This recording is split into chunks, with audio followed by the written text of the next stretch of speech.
Rev up your engines.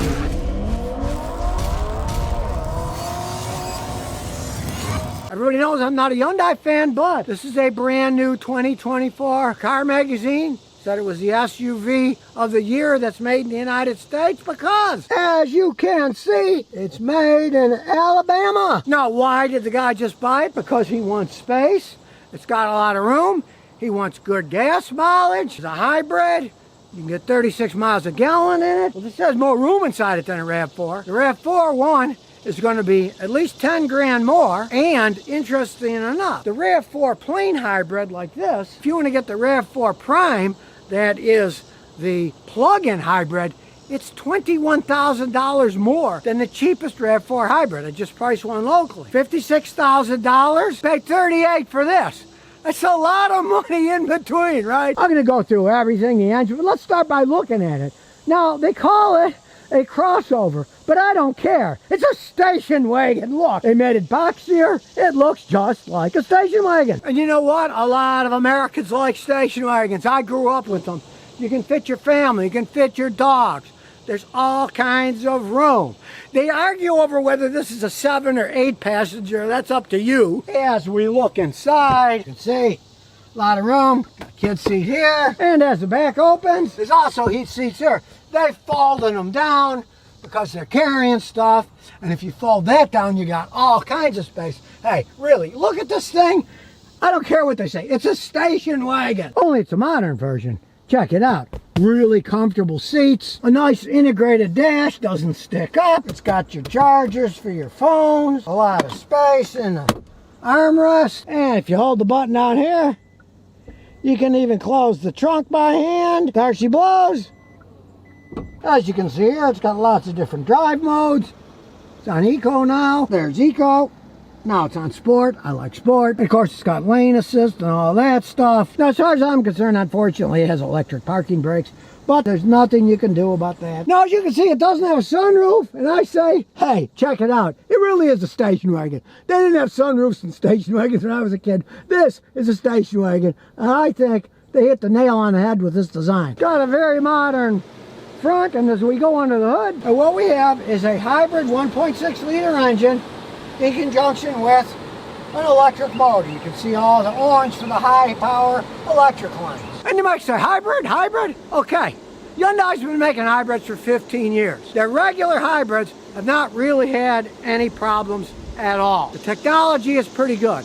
Now, as for the plug-in hybrids, I'd kind of stay away from them. If I was going to buy a plug-in hybrid, I would have to spend the extra money and get like a Toyota RAV4. But as for hybrids, these don't have any particular problems. Now, Hyundai designed all this stuff in-house themselves. Got the dual cooling system, one for the motor and battery, one for the engine. Now, since the Koreans at Hyundai designed this stuff in-house, it's kind of interesting.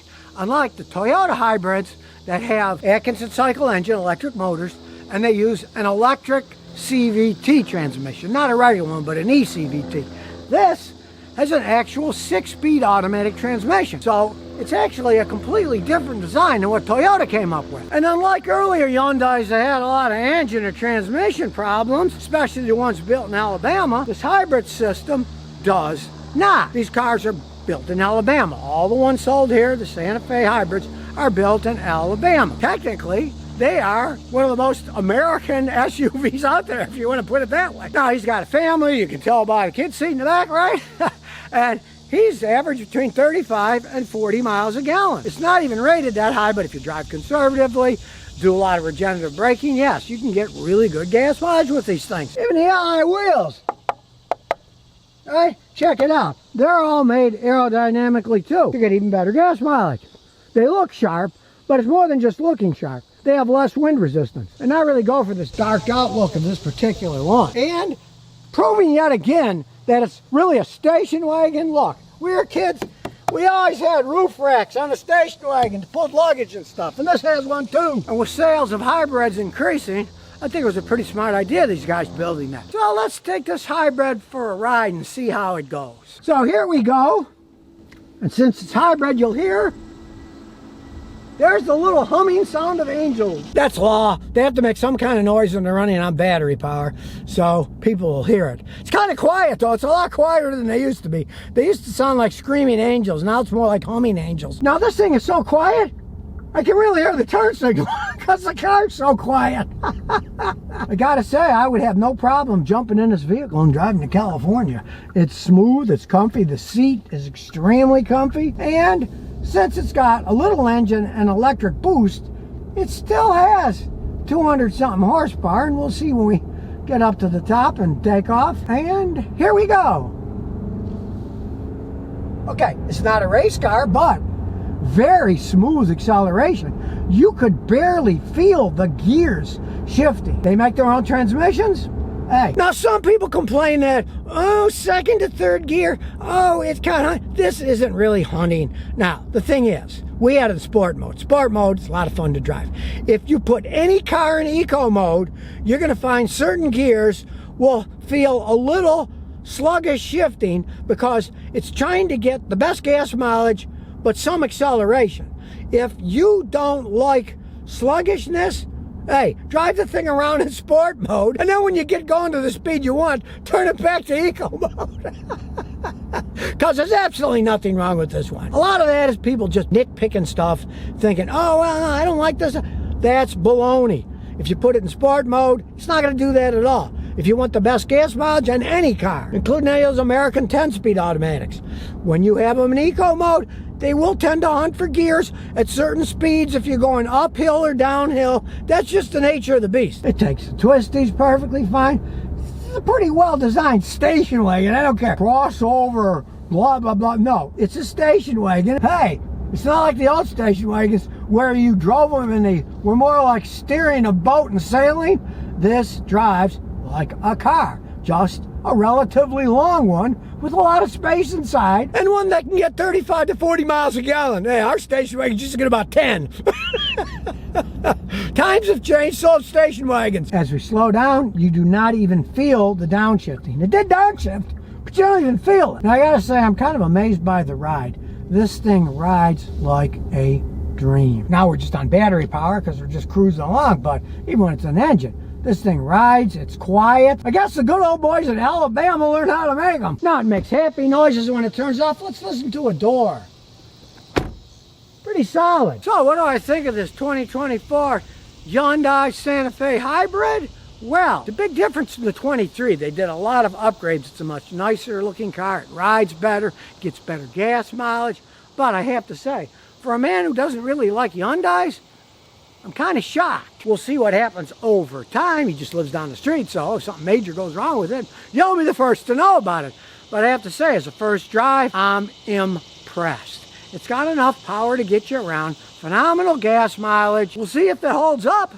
But like I say, they've been building hybrids for 15 years, and that's not something they've really had problems with.